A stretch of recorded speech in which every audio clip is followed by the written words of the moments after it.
Hare Krishna. We continue reading from the book Teachings of Queen Kunti. So we are on the third verse, the most intelligent woman, entitled The Most Intelligent Woman. Tatha paramhamsananam muninam amalatmanam bhakti yoga vidanartham katham pashyema hi striyaha.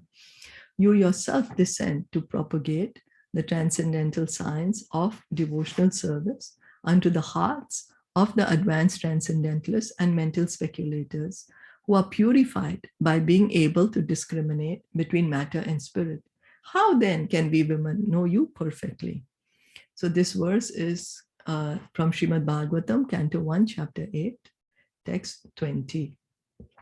She's Kunti Devi is saying that you yourself come. You come to give this science of devotional service into the heart of the advanced transcendentalists and mental speculators, then who are purified by being able to discriminate between matter and spirit.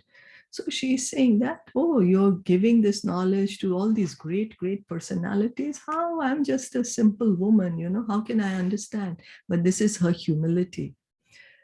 Her humility. Kunti Devi is no ordinary woman. She is not. She is, by her prayers, we can understand her supermost realizations, her supermost, realization. She's a pure devotee of the Lord. So even the great philosophical speculators cannot have access to the region of the Lord. It is said in the Upanishads that the supreme truth, the absolute personality of Godhead, is beyond the range of the thinking power of the greatest philosopher. He is unknowable by great learning or by the greatest brain. He is knowable only by one who has his mercy. Others may go on thinking about him for years together, yet he is unknowable. This very fact is corroborated by the queen, who is playing the part of an innocent woman. So women in general are unable to speculate like philosophers, but they are blessed by the Lord. Why? Because they believe at once in the superiority and almightiness of the Lord, and thus they offer obeisances without reservation. The Lord is so kind that he does not show special favor only to one who is a great philosopher. He knows the sincerity of purpose. For this reason only, women generally assemble in great number in any sort of religious function. In every country and in every sect of religion, it appears that women are more interested than men. This simplicity of acceptance of the Lord's authority is more effective than showy, insincere religious fervor.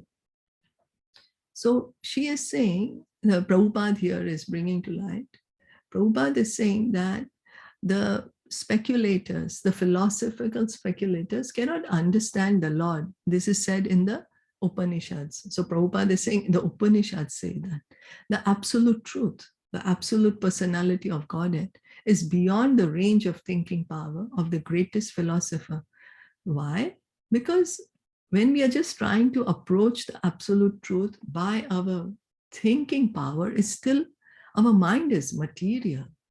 Our mind is material. So how can we begin to understand the spiritual with our material mind? How can we approach the spiritual with our material mind? We cannot. We need his mercy. We need the mercy of the spiritual to be able to understand him. Without his mercy, we will not be able to understand him. And how do we receive his mercy? When he sees the sincerity.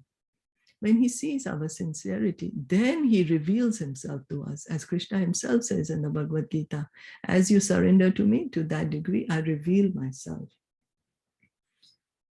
So here the innocent nature of the women is glorified, that women are generally easier to accept that there is an almighty Lord. There's a superior Lord who is superior than me. He's taking care of me. He's maintaining me. And so women are easier to assemble to hear about the Supreme Lord. They are easier to offer obeisances to the Supreme Lord because they're able to understand, oh yes, I am not the greatest. I'm not the great one. There is an almighty Lord. Almighty. I'm not the Almighty. Kunti Devi prayed to the Lord very submissively, and this is the symptom of a Vaishnava. The Lord Krishna has come to Kunti Devi to offer respect to her by taking the dust off her feet. Because Krishna considered Kunti Devi his aunt, he used to touch her feet. But although Kunti Devi, a great devotee, was in such an exalted position, practically on the level of Yashoda Mai, Krishna's mother, she was so submissive that she prayed, Krishna, you are meant to be understood by the Paramhamsas, the most advanced transcendentalists. But I'm a woman, so how can I see you? So this is when Krishna he was going to go back. He was going to leave Hastinapur and go back to Dwarka when Kunti Devi was speaking these prayers. So because Krishna is playing the part of Kunti Devi's nephew, so he's come to touch her feet with all respect, but she knows his position. She's in Vatsalya Ras. And here, Prabhupada is saying practically on the level of Yashoda Mai. Practically on that level. No one can become Yashoda Mai. Yashoda Mai has the greatest love for Krishna in Vatsalya Ras. As a parent, no one can compete with Yashoda Mai. It's a very, very high platform of love. But Kunti Devi practically there because she's seventh in the line of the devotees in Vatsalya.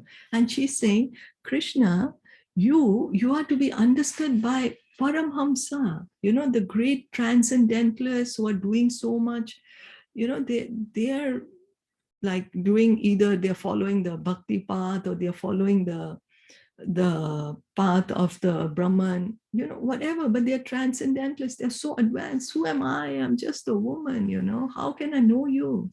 She's showing her humility, and humility is a symptom of a Vaishnava. She's showing her submission to Lord Krishna. She's not saying, yes, I know you, you're so great, I know who you are. No, she's showing her humility. According to the Vedic system, there are 4 social orders, Chaturvarnyam Maya Shrishtam. The highest members of the social order are the Brahmanas, who are the intelligent, and then come the Kshatriyas, military men, and administrators, the Vaishyas, farmers and businessmen, and finally the Shudras, ordinary laborers. One's place in the system is determined by one's qualities and work, guna, karma. So Chaturvarnyam Maya Shrishtam, like Krishna said, he made these 4 divisions, 4 social divisions, ashram, varna and ashram, based on our guna, based on our nature, the qualities. So one's place in the system is determined by one's qualities and work, guna, karma, guna and karma. Not an ordinary caste system. If you're born in one family, then you are in that. No, based on our quality and work. That is the original way that Krishna had divided the society. The Bhagavad Gita mentions Striyo Vaishyas Tatha Shudra, and the Srimad Bhagavatam speaks of Stri Shudra Dvija Bandhunam. According to these references, women, Shudras and Dvija Bandhus are considered to belong to the same category. The word Dvija Bandhu refers to one who is born in an exalted Brahmana or Kshatriya family, but who has no qualification of his own. So Dvija Bandhu, for example, if one is born in one is the son of a lawyer, he does not become automatically a lawyer himself. He will be called, he's the son of a lawyer. He'll be called, oh, his father is a lawyer. But if the son wants to become a lawyer, he has to go to law school. Then he will become a lawyer. So same, the Dvija Bandhu. Dvija Bandhu means those who are born in the family of the twice born, the Dvijas, the Kshatriyas, the Brahmanas, but they do not have those qualifications, but yet they are born in that family. So they are called Dvija Bandhu. One's social standing, according to Vedic system, is determined by one's qualification. This is very practical. Suppose a man is born the son of a High Court judge. This does not mean that he himself is also a High Court judge. Yet, because one happens to take birth in a Brahmana family, Even if he has no qualifications and is rascal number one, he claims to be a Brahmana. And although his qualifications are less than those of a Shudra, people accept him as a Brahmana. This has caused the downfall of the Vedic civilization. The Brahmanas in India are sometimes very much against my movement because I train and accept Brahmanas from Europe and America. But we do not care about the arguments, nor will any other reasonable man.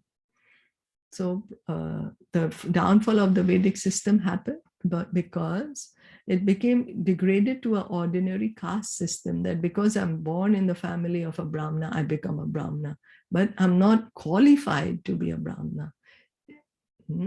So then that is the reason. So Sri Chaitanya Mahaprabhu said, Prithvi te achayata nagaradi gram sarvatra prachar highway mora nam. In every town, city and village of the world, the Krishna consciousness movement will be preached. So Sri Chaitanya Mahaprabhu, who is Krishna himself, he came 500 years ago and he predicted, he said, every town, city and village of the world, the Krishna consciousness movement will be preached. Not only but to a particular, limited to a particular country, particular community, particular society. No, everywhere, everywhere in the world. How is it then the Europeans and Americans will not become Brahmanas? In fact, one who comes to Krishna consciousness has already surpassed Brahmanism, as stated in Bhagavad Gita 14 or 26. So Prabhupada is saying that Lord Chaitanya has given this prediction. So of course, they're going to be Brahmanas, because if somebody who is a devotee, he has come to Krishna conscious, he's surpassed Brahmanism. 1426, Mamcha yo vyabhicharena bhakti yogena sevate sagunan samatityaitan brahma bhuyaya kalpate. One who takes to bhakti yoga surpasses the modes of material nature and comes immediately to the transcendental platform Brahmabhuta. Not to speak of becoming a Brahmana, the person who fully engages in bhakti yoga attains the highest transcendental platform. So this is what Krishna is saying, that one who has taken the path of bhakti, fully engaged in bhakti yoga, he is liberated. Brahma Bhuyaya Kalpate, it's the liberated platform, Brahma Bhuta platform, transcendental platform. It's not a material platform. The stereotyped, crippled idea that only a person born in a Brahmana family can become a Brahmana has killed Vedic civilization. But now we are reviving the correct understanding that the attainment of perfection is meant for everyone. So it's not that only a person born in Brahmana family can study Vedic knowledge, can get this transcendental knowledge. No, it's meant for everyone, because each of us are spirit souls, parts and parcels of the Supreme Lord. It's not that only a particular community is a spirit soul, part and parcel of the Lord. No, each of us, each living entity. So in Bhagavad Gita 9:32, Lord Krishna says, Mam hi partha vyapashritya yepi shiv papa yonayaha striyo vaishyas tatha shudras te api yanti param gatim. O son of Pritha, those who take shelter of me, though they be low-born women, Vaishyas or Shudras, can approach the supreme destination. Thus, although women, Shudras and Vaishyas are ordinarily considered to belong to a lower class, when one becomes a devotee, he or she goes beyond such designations. Women, Shudras and Vaishyas are ordinarily regarded as less intelligent. But if one takes to Krishna consciousness, one is the most intelligent. So Krishna consciousness is not on the bodily platform. Doesn't matter we are man, woman, belonging to Shudra, Vaishya, whatever. Taking up Krishna consciousness, we are surpassing all these designations. Why? Because Krishna consciousness is the identity of the soul, and we are all eternal souls. All the designations are towards the body, and we are not the body. So as stated in Chaitanya Charitamrita, Krishna ye bhaje se bara chatur. So Chaitanya Charitamrita says that one who worships Lord Krishna is the most intelligent. One who takes to Krishna consciousness is the most intelligent. And Chaitanya Mahaprabhu says, E rupe brahmanda brahmite kona bhagyavan jiva, Guru Krishna prasadipaya bhakti lata bija. Among all the living entities wandering throughout the universe, one who is very fortunate receives by the mercy of the spiritual master and the mercy of Krishna, the seed of devotional service. Chaitanya Charitamrita, Madhya Lila 19.151.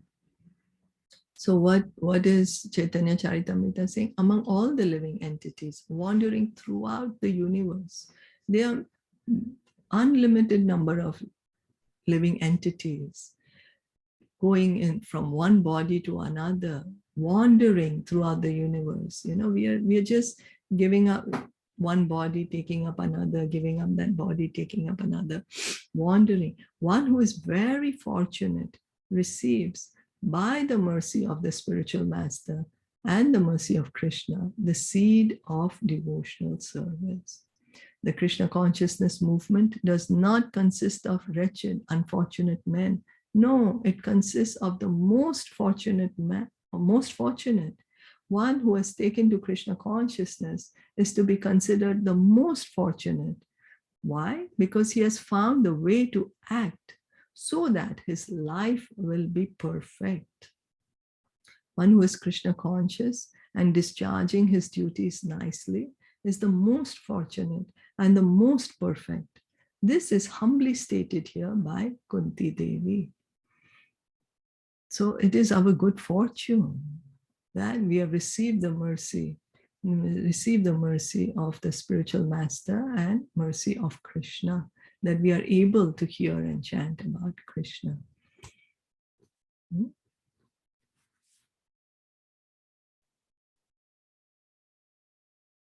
Any comments?